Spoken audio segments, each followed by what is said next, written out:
મળે. એવું તો આપણે થોડા જોવા કોઈ જોયું તો નથી જ ને. એટલે આ તો બધી કાલ્પનિક વાતો છે. કાલ્પનિક વાતો છે ખરેખર એવું કશું નથી. સ્વર્ગ અહીંયા છે ને નરકે અહીંયા છે અને ઉપર મર્યા પછી ઉપર કશું નથી એવું. આપણો જીવ જતો રહ્યો પછી ઉપરથી આપણે દેખાય ખરું કે આપણે આપણું શું થઈ રહ્યું છે. એટલે એમાં શું 2 દિવસ પહેલા અમે એક ભાઈને અમે મળ્યા ને એમને મને ચોખ્ખું કહ્યું અમને કે મારું હાર્ટ બંધ થઈ ગયું હતું અને અડધો કલાક પછી ડોક્ટરે ઘણી મહેનતે ચાલુ કર્યું તો મેં ઉપરથી જોયું કે મને આટલા લોકો એમ્બ્યુલન્સમાં લઈ ગયા. મેં રસ્તો પણ એમને કહ્યું કે મેં આ રસ્તે લઈ ગયા એમ અને આ રસ્તે મને પાછા લાવ્યા. એમને કહું બહુ મોટા જ્યોતિષ છે. એવું નહીં, મારું હાર્ટ બંધ થઈ ગયેલું. ઓપરેશન બાયપાસ કર્યું, 10 મિનિટ બંધ રાખેલું. મશીન કશો જ નહીં, કઈ નહીં. એ તો બેભાન હોય આપણને છે ને પેલું ઇન્જેક્શન આપ્યું હોય ને એટલે કશું ખબર જ ના હોય. 40 કલાક હું બેભાન રહી ગયો, મને ખબર જ નહીં 40 કલાક ક્યાં વીતી ગયા. એટલે એવું કશું નહીં. એટલે જે છે એ અહીંયા જ છે, મર્યા પછી કોઈ નથી, કશું જ નથી. થાય છે લોકો એટલે આપણે તો જોયું નથી, માનતા બી નથી, પણ છતાં બહુ વાઇડ છે કે ના પ્રેત છે અને પ્રેતના બધા અનુભવો થાય છે. તમે જોયું છે? અમેરિકા વાળા માને છે ને, અમેરિકા વાળા એ તો પેલો તહેવાર ત્યાં એ બધા માને, પણ માનનારો વર્ગ તો અમેરિકામાં અંધશ્રદ્ધા છે અને બધું છે. પેલા એટલે આપણે જે પગ આગળ પડેલા પ્રશ્નો છે ને એને મહત્વ આપવાનું. એટલે અમારા એક ઓળખીતા હતા ને એમના બા ઘરડા ઉંમરવાળા એ એક્સપર્ટ થઈ ગયા. પછી અમે પહેલા શું લઈ ગયા ત્યાંથી લાકડા પર સુવાયેલા બેઠા થયા અને પાછા આવેલા. પછી અમને કે ઉપર ગયો તો મારો નંબર ખોટો લાગેલો. એવા ઘણા કિસ્સા બને. મેં ઉપરથી જોયું ઘણી વાર મારો નંબર ખોટો હતો. ઘણી વાર માણસ મર્યો ના હોય પણ આપણે મરેલો માની લઈએ. એને કેટલીક વાર તો અગ્નિની ગરમી લાગે ને એમાંથી પાછું હૃદય ધબકતું થઈ જાય. એટલે એવું ઉપર જઈને પાછા આવે છે ને એવું કઈ નહીં. એમાં કે ઉપર નંબર થોડો લગાવેલો હોય છે. અવસ્થામાં થઈ ગયા હોય બને. હું તો મોટા ભાગે બહાર જ હોઉં. કોઈ વાર અહીં હોઉં, કોઈ વાર બહાર હોઉં. તમે હવે નજીકમાં કોઈ ટૂરમાં જવાના છો? ટૂરમાં હમણાં કંઈક ના કહી શકાય, જોઈએ હારી ઈચ્છા, ભગવાનની મરજી. અમેરિકા વાળા બહુ આગ્રહ કરે અમારે ત્યાં આવો, અમારે ત્યાં, પણ મારી ઈચ્છા અમેરિકા આવવાની થતી નથી. મને તો નવા દેશ જોવાનો મળે ને તો જોવા જવાની ઈચ્છા મન થાય. નવા અનુભવ. સ્વામીજી ગયા વખતે મેં કહ્યું હતું કરી સ્વામીજી ના જ પાડે છે. આપણે ત્યાં મંદિરમાં નાખ્યું હતું પ્રવચન, પછી બધા આપણે સાંભળવાની બધા જે ઈચ્છા રાખે તો સ્વામીજીને ફરી બોલાવવા. પણ મારી ઈચ્છા ઓછી થાય. બધા સંપ્રદાયો વધી ગયા એટલા બધા આપણા હિન્દુઓ. વિભાજન જ વિભાજન. કર્મકાંડ કરનારા ને તાંત્રિકો માંત્રિકો જોશ જોનારા ને ઓહો ચારે તરફ. અને લોકો પણ એવા જ છે બધા. એટલે પછી મને ઓછું થાય માથાકૂટ કરવાનો સવાલ.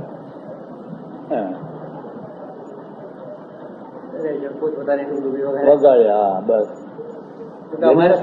જેને સમગ્ર હિન્દુ જનતા માટેની ચિંતા કરે એવી કોઈને નહીં. કાં તો પૈસા કમાવા છે, કાં તો સંપ્રદાય વધારવો છે, કાં તો પછી પોતાનો ધંધો જમાવો છે.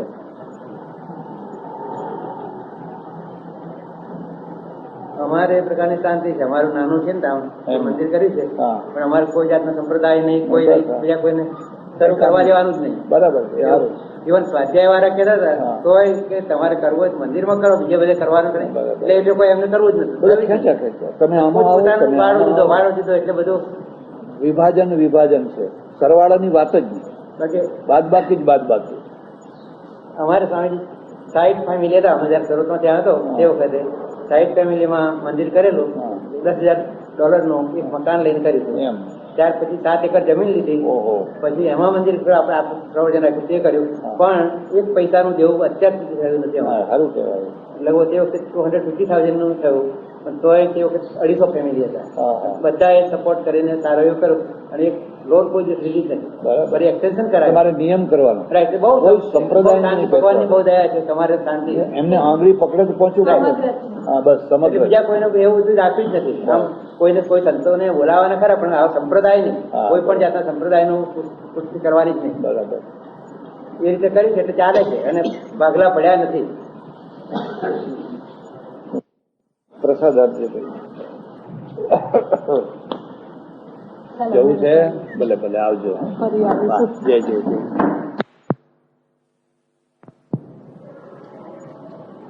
आपका शुभ नाम? जगदीश ढींगा. ढींगड़ा राजस्थान के हैं? हाँ बराबर, ठीक है. कहिए अब आपकी क्या और पास में कि परम सुख की प्राप्ति और आत्यंतिक दुखों की निवृत्ति कैसे हो जीवन में?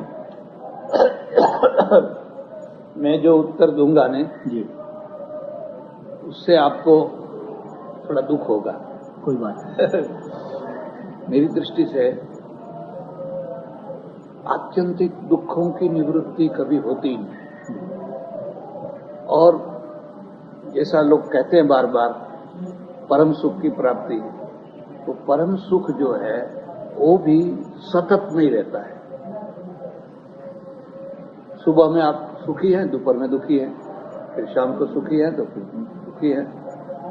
उपनिषदों में लिखा है न वा सशरीरस्य प्रिया प्रियो रपहति रस्ति.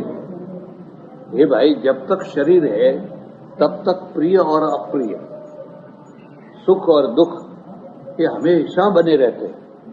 फर्क क्या होता है कि जो संत पुरुष है वो सुख में छक नहीं जाता है और दुखों को सहन कर लेता है. माने उसमें हताश निराश नहीं होता है. दुख तो उसको भी होते हैं, लेकिन दूसरे जैसे चिल्लाते हैं ऐसे वो चिल्लाता नहीं. फर्क इतना ही है. बाकी सुख दुख सबको होते हैं, सबको रहते हैं, और लाख प्रयत्न करने पर भी वो मिटने वाले नहीं. इसलिए ये जो खास करके वेदांत वाले ये कहते हैं परम सुख की प्राप्ति और दुखों की अत्यंत निवृत्ति ये शक्य नहीं है. ये ऐसा लक्ष्य है जो प्राप्त नहीं हो. और एक दूसरी बात याद रखें, सुख कभी भी नित्य नहीं होता है, क्षणिक ही होता है. जी, अगर सुख नित्य हो जाए तो दुख भी नित्य हो जाए. अगर सुख नित्य हो जाए तो सुख सुख ही ना रहे. हाँ, फिर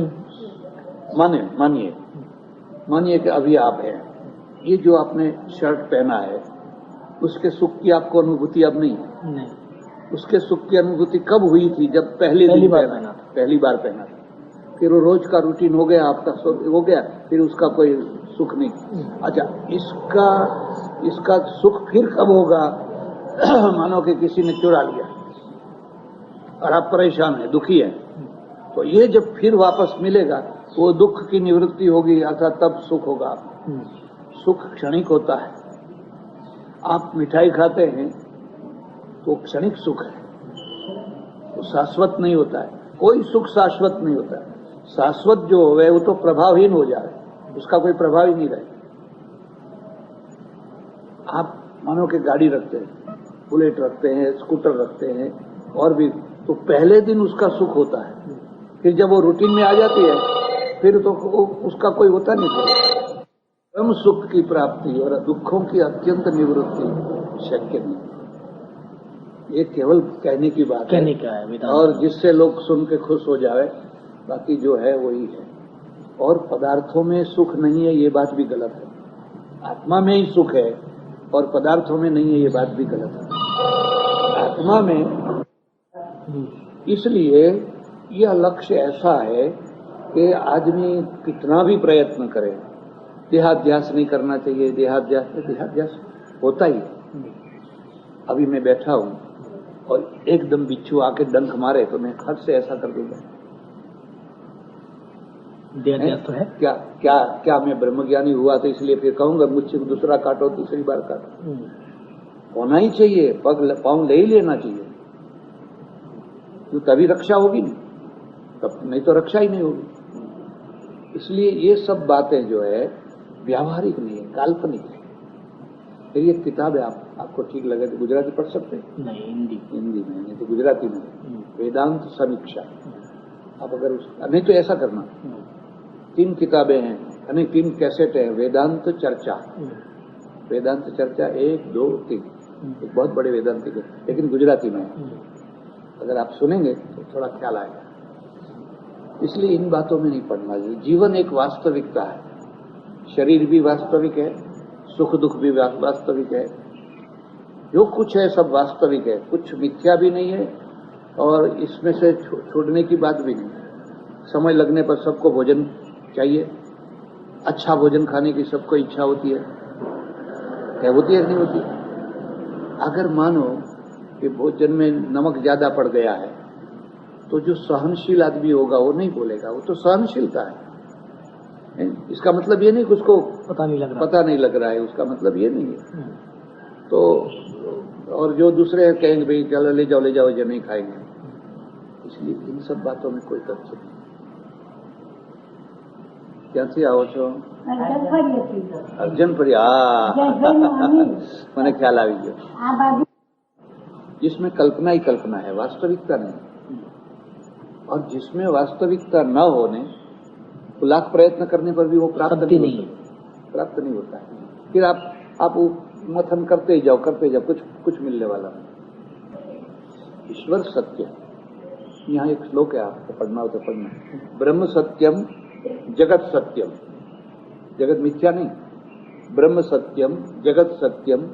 तो मिथ्या क्या है? मिथ्या मोहांध जीवितम, ईश भक्ति लोक सेवा, इत्येषा परमार्थता।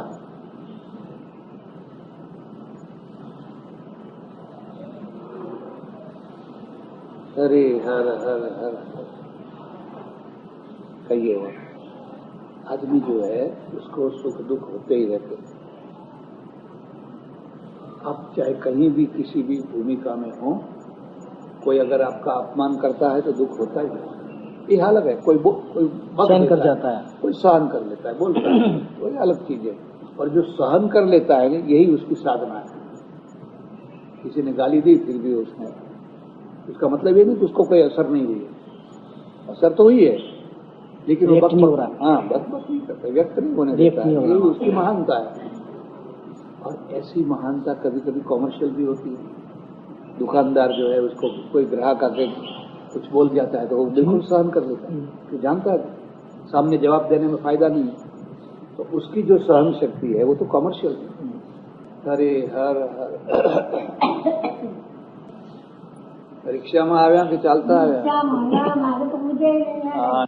के तरफ से राजस्थान श्री गंगानगर के। गंगानगर, हाँ ठीक है। गंगानगर में तो पानी की तकलीफ नहीं है? नहीं, बहुत नहर आई है। हाँ, नहीं है, सतलुज नहर आई है। सतलुज से पानी आता है इंडिया कैनाल में। अच्छा। और गंगा कैनाल भी है, पानी तो बहुत आई, फर्टाइल एरिया है। अच्छा। तो उससे थोड़ी आबादी भी अच्छी रहती है। आबादी भी अच्छी है और खेती बाड़ी बहुत अच्छी है। प्लेन एरिया है, बहुत बड़ा एरिया प्लेन है। ट्यूबवेल भी बहुत कामयाब है उधर, तो उस सोर्स ऑफ इरिगेशन से अच्छा इल्ड है, अच्छी फसल संपन्न है। असल में ये साधना है, हमारा देश सुखी बने, पब्लिक सुखी बने, अनाज से फल फूल से सब सुखी रहे, ये साधना है। केवल आत्मा की बात करने से कुछ नहीं होता। जय जय शू लगा।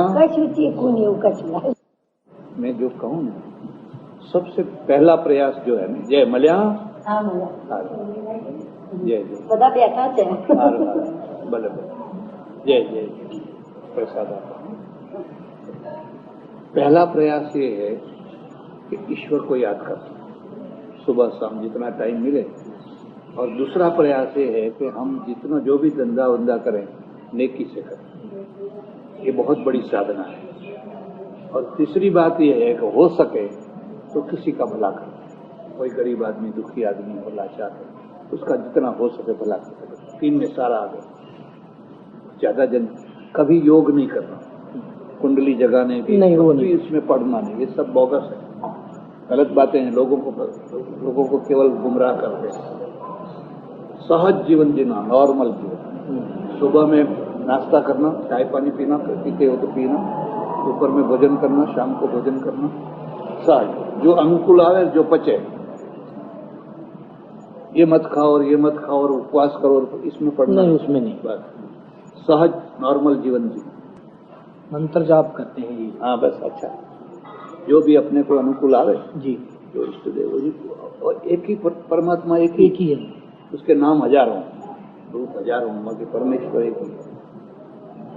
उसका नाम जप करो और जो अपना कर्तव्य है वो कर्तव्य नेकी से करो और हो सके तो किसी का भला करो। अपने बाल बच्चों को संभालो, उनको पढ़ाओ लिखाओ, उनको अच्छी सही रास्ते पे लगाओ, वही अपना कर्तव्य है, ड्यूटी। તારીખ 19/12/2001 દંતાલી આશ્રમમાં અમદાવાદથી લાયોનેસ ક્લબની બહેનો આવેલી, તેની સાથે થયેલી ચર્ચા વિચારણા. ગીતા દેસાઈ, હું બ્રાહ્મણ છું અને અમે શિવ પૂજી છીએ. દરરોજ ઘરમાં શિવજીની પૂજા કરીએ છીએ. એટલે પહેલેથી અમે ઓમ નમઃ શિવાય તો અમારા સવારથી મનમાં ગુંજતું જ હોય છે. પણ એક જગ્યાએ અમે એવું સાંભળ્યું, લેક્ચર હતું એમાં, કે સ્ત્રીઓએ કોઈ દિવસ ઓમ નમઃ શિવાય નહીં બોલવાનું. એ ખોટી વાત છે. હા, એટલે એ ત્યારથી એ પ્રશ્ન અમને ગુંજવે છે અને અમારા ઘરમાં પહેલેથી વાતાવરણ એવું છે કે ઓમ એટલો પુરુષને અધિકાર એટલો તો સ્ત્રીને અધિકાર છે. બરાબર છે. કોઈ જરાય ઓછો. અચ્છા, ઓમ નમઃ શિવાય પ્રેમથી બોલવાનું, ખૂબ ભાવથી, ભક્તિ ભાવથી. હા, એ તો મારું એક પુસ્તક છે શિવ તત્વ નિર્દેશ.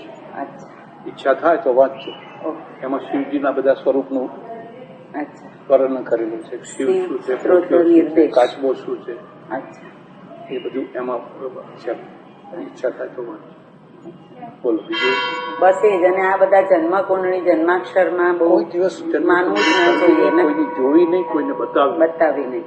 એમાં બિલકુલ સાચું નથી હોતું. એ બધા આશરા હોય છે, હા, એક સંભાવના હોય છે. કોઈ પણ માણસની કુંડળીને લઈને તમે એની સંભાવના કરો તો સંભાવનામાં કેવું થાય, 2-4 વાતો ઘટતી આવી જાય, 2-4 ના. બાકી એમાં કઈ ન જાણ્યું જાણકી નાથે સવારે શું થવાનું છે, કાલે શું થશે એ કોઈને, આ ધરતીકંપ થવાનો તો કોઈને ખબર નથી. ખબર નથી. એ તો પછી બધી સંભાવનાઓ છે, એમાં પડવું નહીં.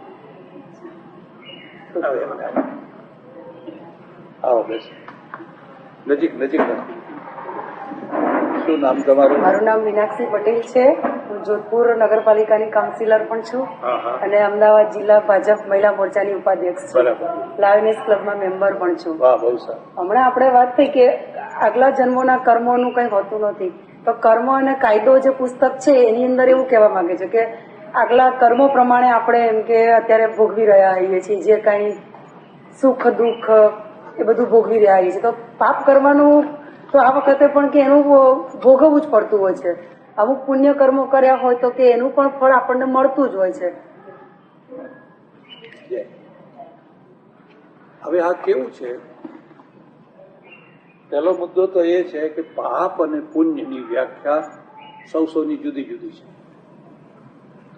એક ધર્મ જેને પાપ માને, બીજો ધર્મ એને પુણ્ય માને. એટલે પાપ અને પુણ્ય દેશ, કાલ અને પરિસ્થિતિને આધીન વ્યાખ્યા થઈ હોય છે. એક ટાઈમ હતો જ્યારે કોઈ વિધવાના લગ્ન કરવાના થાય તો મહાપાપ માનતા. એક ભાવમાં 2 ભાવ ના કરાય. હવે એવું ના રહ્યું, કાલ બદલાઈ ગયો. એટલે હવે એ બધી વાતો આખી ચાલી ગઈ.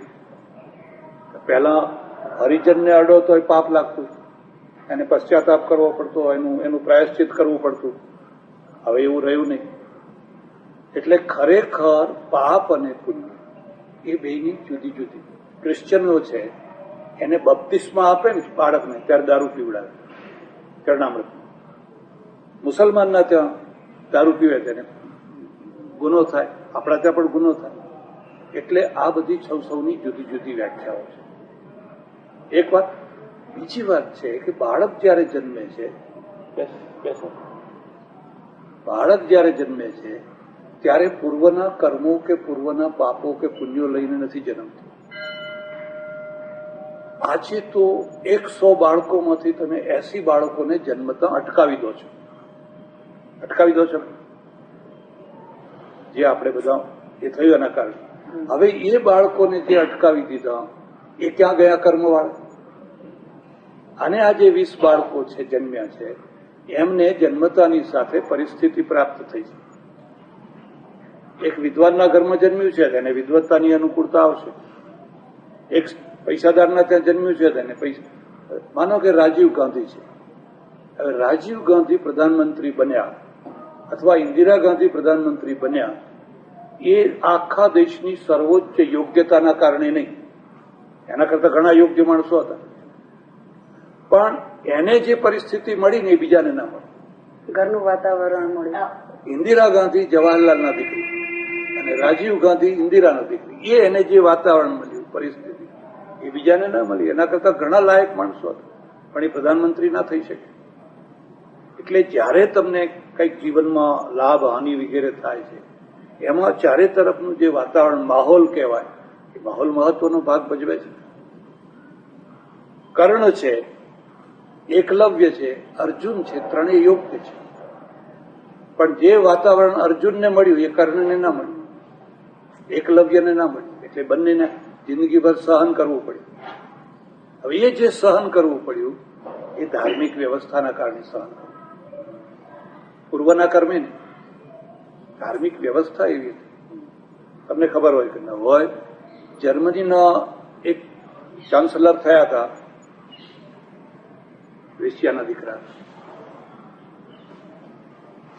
પણ એને કઈ સહન ન કરવું, કેમ કે ત્યાંની સમાજ વ્યવસ્થા, ત્યાંની ધર્મ વ્યવસ્થાએ એને કોઈ બાદ ના આપ્યું. બિલ ક્લિન્ટન છે, એની માં 5 વાર લગ્ન કરી ચૂકી. આ ક્લિન્ટન એનો ખરો બાપ નથી, ત્રીજો છે, એની અટક છે. હવે ભારતમાં આવું તમે માનો? કારણ કે ભારતની વ્યવસ્થા પોતાની, પેલાની વ્યવસ્થા જુદી છે. અહીંયા જેટલું સહન કરવું પડે એટલું પેલાને સહન ના કરવું. એમાં ખાસ કરીને સ્ત્રીઓને તો બહુ સહન કરવું, પુરુષને ઓછું સહન કરવું. અહીં તો અહલ્યા થતા વાર નહીં. પુરુષ જલ્દી કઈ અહલ્યા ના થાય, પણ સ્ત્રીને તો અહલ્યા થતા વાર ના લાગે. કારણ કે ધર્મે, સમાજે એવી વ્યવસ્થા કરી. સીતાજીની અગ્નિ પરીક્ષા થઈ. હવે એ અગ્નિ પરીક્ષાએ આખા દેશની સ્ત્રીઓ માટેનું એક જુદું રૂપ ઉભું કરી દીધું. જો રામે એમ કહ્યું હોત કે ભાઈ મારી પત્ની ભલે રાવણના ત્યાં રહી, એ તો પવિત્ર જ છે, અને છતાંય એના સાથે કંઈ છેડછાડ થઈ હોય તો પણ મારા માટે એ પવિત્ર છે, કઈ તો સ્ત્રી બિચારી શું કરે? તો આખી સ્ત્રીઓની દશા જુદી હોય. તો આખું જે મૂલ્ય છે એ મૂલ્ય બદલાઈ ગયું. આપણે એક મૂલ્ય ઉભું કર્યું કે સ્ત્રીએ તો એને કોઈ હાથ ના અડાડે, એને સ્વપ્નમાં પણ કોઈનું સ્વપ્ન ના આવવું, એવા ઊંચા મૂલ્ય મૂકી દીધા. હવે પરિણામ, સ્ત્રીઓ રોજની 3 સ્ત્રીઓ બળી મરે છે.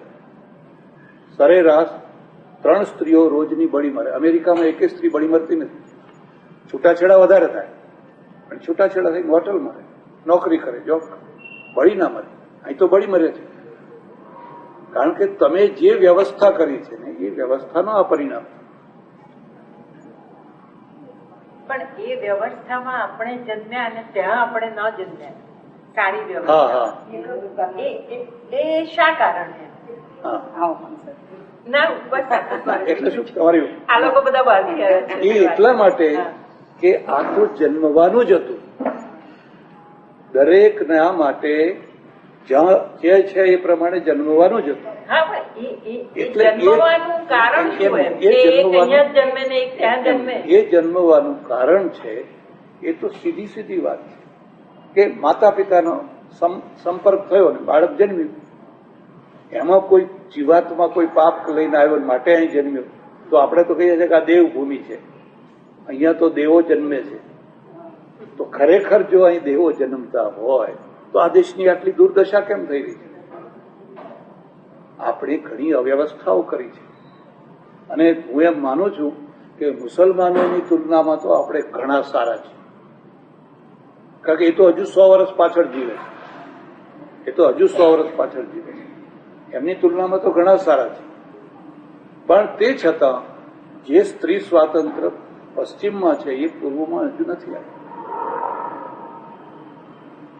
16 વર્ષની છોકરી આખી દુનિયાની એકલી ટૂર કરી આવે, એને કઈ વાંધો નથી આવતો. અહીંયા તો 60 વર્ષની ડોશીને ઘર બહાર જતા વિચાર કરવો પડે. કારણ શું છે કે આખી વ્યવસ્થા જ જુદી છે. એટલે આ જે ધર્મ વ્યવસ્થા, સમાજ વ્યવસ્થા, રાજ વ્યવસ્થા એ માણસને સુખી દુઃખી કરવામાં બહુ મહત્વનો ભાગ ભજવે અને એ સુધારવી જોઈએ. અને સુધારી મહાત્મા ગાંધીજી, દયાનંદ સરસ્વતીથી માંડીને અત્યાર સુધીના કેટલાય લોકોએ ગાળો ખાઈ ખાઈને આ વ્યવસ્થા સુધારી. એના પરિણામે તમે આજે આટલા ભણી શક્યા છો, આટલું ખુરશી ઉપર બેસી શક્યા છો, આટલી વાતે કરી શકો. 60-70 વર્ષ ઉપર તો તમે કલ્પના કરી શકો છો સ્ત્રીઓની શું દશા. શું નામ તમારું? મીનળ શેઠ. મીનાક્ષી? મીનળ. હું નાના છોકરાઓને ભણાવું છું. તો નાના છોકરાઓમાં અત્યારે બધું પશ્ચિમનું આવી ગયું છે. આપણે દિવાળી કરતા એ લોકોને ક્રિસમસ ઉજવવાની એ થાય છે. એમને આપણા ધર્મો, આપણી સંસ્કૃતિ એ બધાથી કેવી રીતે એમને આપણે એ કરવા. હું તો એકચ્યુઅલી બધું જાણતી હોઉં, પણ એ પેલી બાજુ ને એટલું બધું એ હોય તો આપણે પાછું આપણું એ કેવી રીતે. તમને એક પ્રશ્ન, આપણા બાળકો ક્રિસમસ ઉજવે એવો પ્રચાર કરવા કોઈ આવ્યું હતું? કોઈ અંગ્રેજ, કોઈ અમેરિકન, કોઈ આવીને આ દેશમાં પ્રચાર કરે છે કે તમે ક્રિસમસ ઉજવો, ક્રિસમસ ઉજવો, ક્રિસમસ ઉજવો? છતાં લોકો કેમ ક્રિસમસ ઉજવે છે? છતાં કેક કેમ કાપે છે? હંમેશા એક નિયમ છે કે આખી દુનિયામાં પેરેલલ બધી સંસ્કૃતિઓ દોડતી હોય છે. એમાં જે બળવાન હોય ને એ બધાના ઉપર હાવી થઈ જાય. એને કઈ હાવી થવું ના પડે, આપોઆપ હાવી થઈ જાય. જો તમારું કલ્ચર મજબૂત નહીં હોય તો એ બીજાના ઉપર, બીજાના દ્વારા પ્રભાવિત થવાનું જ છે. તમે એને રોકી નહીં શકો.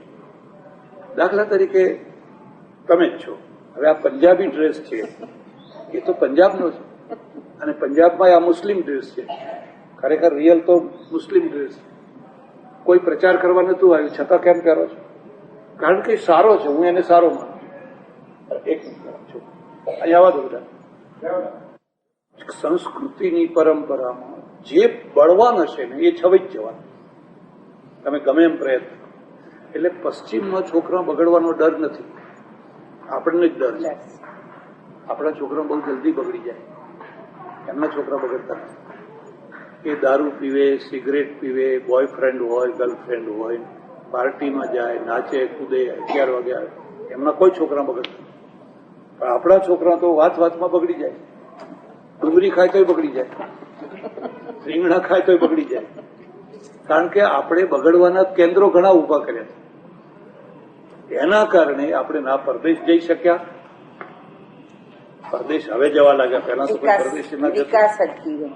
હા, તો વાતમાં અભડાઈ જવાનું, વાતમાં વટલાઈ જવાનું. આપણે પ્રયત્ન કરવો જોઈએ, પણ પહેલો પ્રશ્ન એ છે કે એનું પોતાનું આકર્ષણ હોવું જોઈએ. એનું પોતાનું જો આકર્ષણ નહીં હોય તો આજે તમે લાખ પ્રયત્ન કરો, પુરુષોને ધોતિયા પહેરવાનું પદ નહીં. છોકરાઓ પહેરે જ કોઈ ધોતી, ગાંધી ટોપી પહેરે હવે કોઈ. પેલી ટોપીઓ કેટલી બજારમાં વેચાય, પેલી સાડલી વાળી, એમાં સગવડ છે ને, તડકો નથી આવતો, બધી સગવડ. જે સંસ્કૃતિ માનવતા અને વિજ્ઞાનના નજીક હશે એનો આપોઆપ પ્રચાર થશે. આ ડ્રેસમાં તમે જુઓ, દોડો, ઉઠો, બેસો, હરો ફરો, આમાં તમને સગવડ છે. આ પરદેશમાં સાડી પહેરીને તમે ફેક્ટરીમાં જાઓ તો કામ ના મળે. કંઈક ગમે ત્યારે કંઈ કપડું મશીનમાં આવી જાય, ચૂલામાં અડી જાય, આમ થાય તેમ થાય. એટલે આ આખી વ્યવસ્થા છે. આખું શરીર ઢંકાય છે, પેલામાં તો અડધું શરીર ઉકાળું રહે છે. એટલે આ 3 વાત તમારી સંસ્કૃતિમાં, પહેલા તો માનવતા હોય અને બીજું વિજ્ઞાન હોય.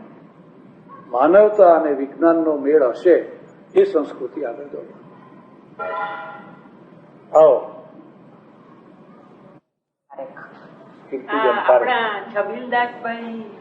હા, મને વાત બરાબર. બોલો, છબીલદાસભાઈ ના દીકરી ને? બોલો. આપણે બધા જ જાણીએ છીએ કે સત્યને સ્વીકારવું જ પડે છે, તો પણ બધા જ માણસો સત્યથી દૂર કેમ ભાગે છે? એટલા માટે કે સત્યનો રસ્તો અઘરામાં અઘરો છે. સત્યનો રસ્તો એટલો બધો અઘરો છે કે તમે એ રસ્તે જલ્દી ચાલી ન શકો. અઘરો છે, પણ આફ્ટર ઓલ છેલ્લે તો ફરીને એની પાસે આવવું તો પડે જ છે ત્યાં. બરાબર છે, પણ હું એમ કહું તમને કે માનો કે ભારત છે. હવે ભારતમાં એક વેપારી વેપાર કરે છે. અમારા પેટલાદની વાત કરું, અહીં ઘણા વેપારીઓ આવે. એ કે અમે બધું ચોખ્ખી વસ્તુ વેચીએ, પણ પેલાને પૈસા આપવા જ પડે. જે ઇન્સ્પેક્ટર આવે ને, ના આપો તો તમારી ચોખ્ખી વસ્તુનું પણ સેમ્પલ લઈને તમને તેલમાં પુરાય. હળદર છે, તેલ છે, ફલાણું છે, લાવો. એટલે અમારે 200-500 એને આપી દીધું. કારણ કે સત્ય વસ્તુ તરીકે અને સત્યની સ્થાપના એ અલગ વસ્તુ છે. સત્યની સ્થાપના રાજ કરી શકે, ધર્મ કરી શકે, સમાજ કરી શકે. આપણા ત્યાં રાષ્ટ્ર સત્યની સ્થાપના નથી કરી શકતું. કોર્ટમાં જો સાચું બોલ્યું તો મર્યા સમજો. કોર્ટમાં જો કેસ જીતવો હોય તો જૂઠું બોલે એને પ્રભુ પૂછે એવું કઈ પછી જૂઠું જ બોલવાનું. અને જો સાચે સાચું બોલી દીધું તો તમે કેસ હારી જાઓ. કેસ હારી જઈએ કે ગમે તે, પણ જીત તો આખરે સત્યની જ થાય છે. એવું પણ સત્યની ક્યારે જીત થાય? સત્ય માટે સંઘર્ષ, સત્યની સ્થાપના થઈ હોય તો. પરદેશ, ખાસ કરીને પશ્ચિમમાં તમે જેટલી સરળતાથી સત્ય બોલી શકો એટલી સરળતાથી ભારતમાં સત્ય ના બોલી શકાતો. ભારતમાં એટલી સરળતાથી તમે સત્ય ના બોલી શકો. કારણ કે આપણે આખી વ્યવસ્થા એવી કરી છે કે સત્યની સ્થાપના નથી થઈ શકતી. અને એ ધાર્મિક રીતે, સામાજિક રીતે, રાજકીય રીતે, બધી રીતે. તમે જે બીજું કહ્યું કે અને એટલે આપણે હારીએ છીએ.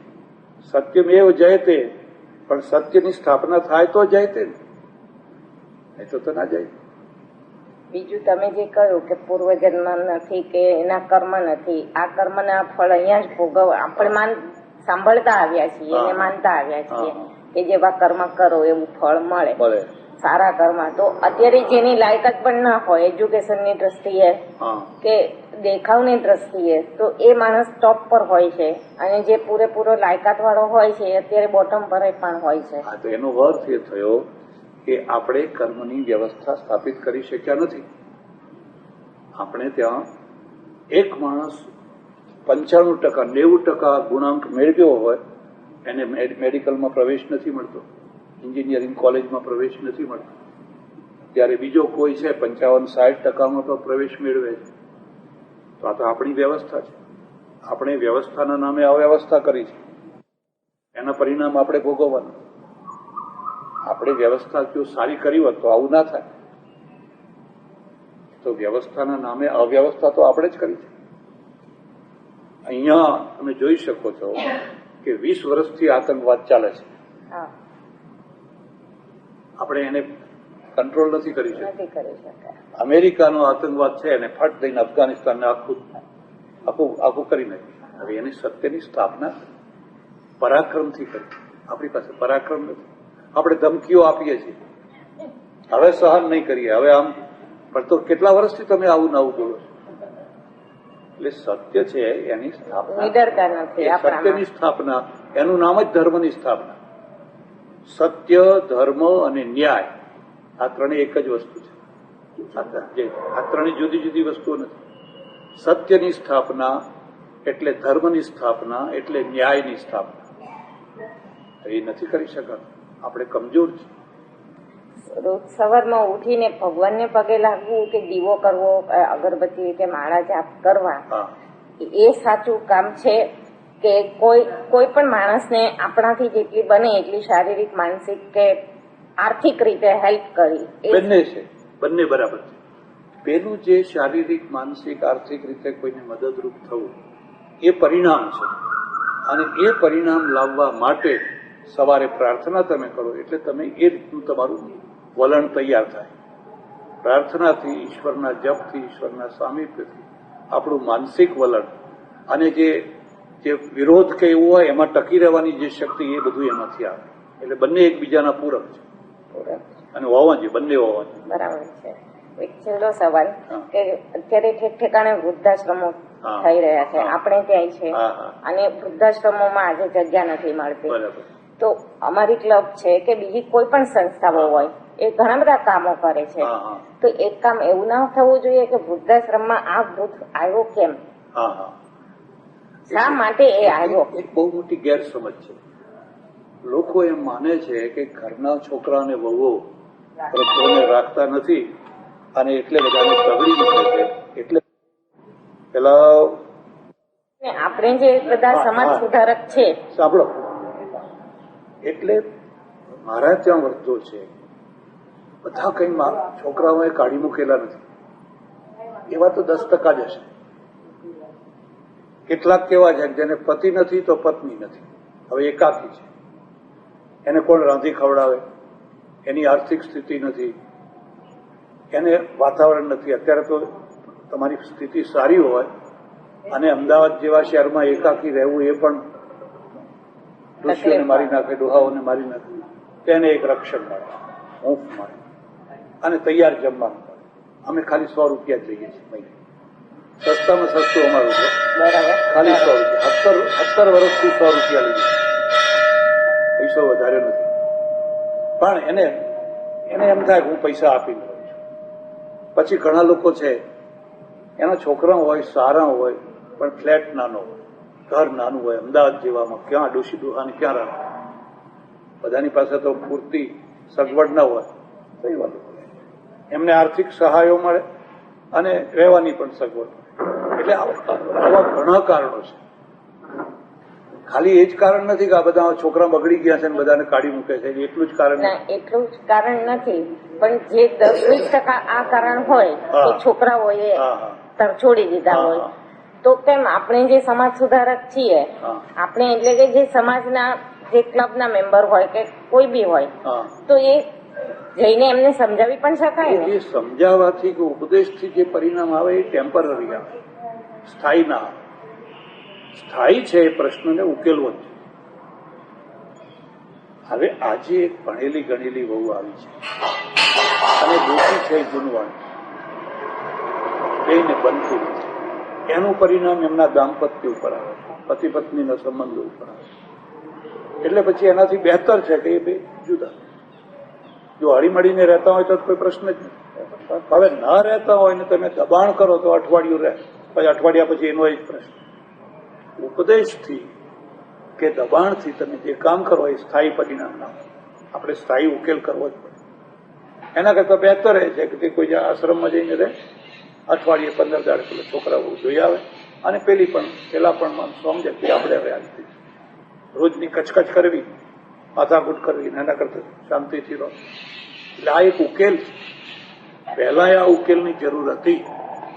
પહેલા આપણે કોઈ સંસ્થાઓ કરતા જ નથી, કોઈ અનાથ આશ્રમ નહીં, કોઈ વનિતા આશ્રમ નહીં, કોઈ વૃદ્ધાશ્રમ નહીં, કોઈ કશું કરતા જ નથી. હવે આ બધું થવા પહેલા જરૂર હતી. પહેલા ઘણા ડોસાઓ દુઃખી થઈને બિચારા જીવતા નથી. એટલે હવે આ સારું છે.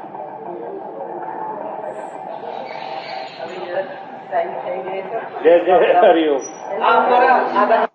સમય આપીને અમને આટલી સુંદર વાતો કરી. લાયનેસ ક્લબ સેટેલાઇટ તરફથી તમારું ખૂબ જ ભલે ભલે, ખૂબ ખૂબ આભાર.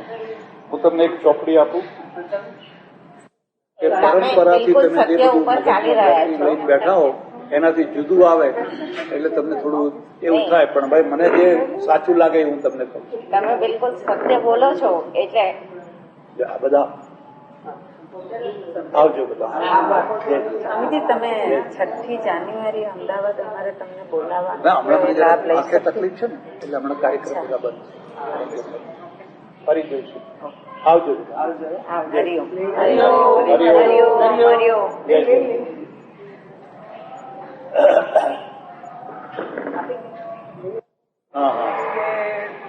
एक तरफ ऐसी बात करते हैं कि एक भगवान की इच्छा के बिना हम एक भी श्वास ले नहीं सकते. दूसरे समय में ऐसा बोलते हैं कि किसी ने आपघात किया या एक्सीडेंट में डेथ हो गई तो बोलते हैं कि उसकी अकाल मृत्यु हुई. तो इसमें हम क्या मानने का कि वो भगवान की इच्छा से हुआ कि उसकी आयुष इतनी ही थी या? दोनों सही बात है, लेकिन दोनों की समझ अलग अलग है. हम एक भी श्वास नहीं ले सकते हैं. अगर हम श्वास ले सकते तो कोई मुर्दा होता ही नहीं. हम नहीं चाहते कि हमारा शरीर मुर्दा हो जाए, लेकिन मुर्दा हो जाता है. इच्छा रखने पर भी श्वास नहीं ले सकते. एक व्यवस्था है और वो व्यवस्था के अंदर हमारा जीवन चलता है. हम चाहें कि हम ऑक्सीजन के बिना भी जिंदा रहें तो नहीं रह सकते. ऑक्सीजन जरूरी है. तो एक ये व्यवस्था है. और दूसरी बात है कि जो एक्सीडेंट हुआ है वो उसको अकाल मृत्यु इसलिए कहते हैं कि एक आदमी 60, 70, 80, 90 वर्ष तक जीता है, उसकी जगह पर 19 वर्ष में मर गया. उसका मरने का काल नहीं था।